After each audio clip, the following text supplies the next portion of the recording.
Chicken கறி குழம்பு வேறு லெவலாக இருக்குது. இன்றைக்கி நம்ம வீட்டில் 3 வகையான சாப்பாடு செஞ்சுருக்குறாங்க. நம்ம வீட்டில் ஒய்ஃப் சமைக்கலை, வீட்டுக்கு கெஸ்ட்டாக வந்தவங்க 3 வகையான சாப்பாடு சமைச்சிருக்காங்க. ஒன்று சிக்கன் குழம்பு.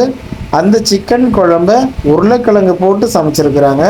நல்ல காரசாரமாக அருமையாக சமைச்சிருந்தாங்க. ஆனால் அது வந்து நைட்டு சமைச்சது. அது வந்து பார்த்திங்கன்னா மீந்திருக்கு. ஒரு கிண்ணத்தில் ஊற்றி எடுத்துகிட்டு வந்து லேட்டாக கொடுத்துட்டாங்க. எப்படி லேட்டாக கொடுத்தாங்கன்னா, முதல்ல எங்கள் ஒய்ஃப் என்ன பண்ணாங்க, ஒயிட் ரைஸும் தக்காளி சட்னியும் எடுத்துகிட்டு வந்து கொடுத்துட்டாங்க. தக்காளி சட்னியும் ஒயிட் ரைஸும் தட்டு நிறையா இருக்குது. நான் அதுக்கப்புறம் எங்கள் கறி குழம்பு ஊற்றி சாப்பிட்றது எங்கள் ஒய்ஃபுக்கிட்ட நான் கேட்டேன், முதல்லையே நீ கறி குழம்பு கொடுத்துருந்தா நான் கறி குழம்புலேயே சாப்பிட்ருப்பேனே, இப்போ எடுத்துகிட்டு வந்து கொடுக்குறியே எப்படி அப்படின்னு. சரி ஓகே போனால் போகுது, இதையும் ஊற்றி நான் மிக்ஸ் பண்ணி சாப்பிட்றேன் அப்படின்னு சொல்லி தக்காளி சட்னியில் நான் சாப்பிட்டு பார்த்தேன். அதுக்கப்புறமா வீட்டுக்கு கெஸ்ட்டு வந்திருந்தாங்க இல்லைங்களா, அவங்க வந்து பருப்பு சாதம் செஞ்சுருக்கேன் அதை சாப்பிட்டு பாருங்கன்னு சொன்னாங்க. அடடடா இது என்ன புதுசாக இருக்குது பருப்பு சாதம், சரி ஒரு கொஞ்சமாக போடுங்க அப்படின்னு சொன்னேன். ஒரே ஒரு கரண்டி மட்டும் அந்த சாப்பாட்லேயே வச்சு கொடுத்தாங்க. பருப்பு சாதம் சாப்பிட்டு பார்த்தா எப்படி இருந்துச்சுன்னா, பருப்பு குழம்பு ஊற்றி பிசைஞ்சு சாப்பிட்ட மாதிரி தான் இருந்துச்சு. ஆனால் அவங்க அது ஒன்றாவே மிக்ஸ் பண்ணி சமைச்சிருக்காங்க. அது எப்படி சமைச்சாங்கன்னு அடுத்த வீடியோவில் உங்களுக்கு நான் அது வீடியோவை நான் எடுத்து அப்லோட் பண்ணுறேன். இப்போ வந்து பார்த்திங்கன்னா தக்காளி சட்னியும் ஒரு டிஃப்ரெண்ட்டாக தான் இருந்துச்சு.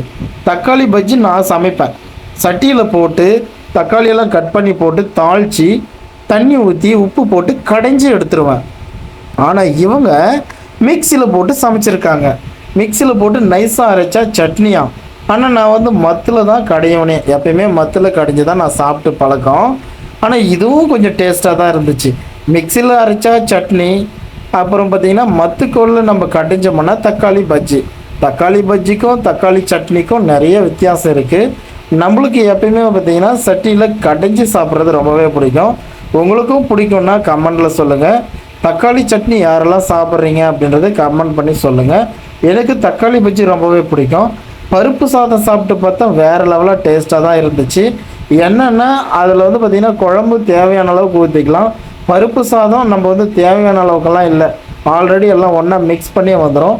நான் வந்து ரெண்டுமே சாப்பிட்டு முடிச்சிட்டேன். கொஞ்சம் ஒயிட் ரைஸ் நானே தான் எக்ஸ்ட்ராவாக மீற்றி வச்சுருக்கேன். ஏன்னா கறி குழம்பும் சாப்பிட்ணும் அப்படின்னு சொல்லி நான் வந்து ஒயிட் ரைஸ் கொஞ்சோண்டு மீற்றிட்டேன்.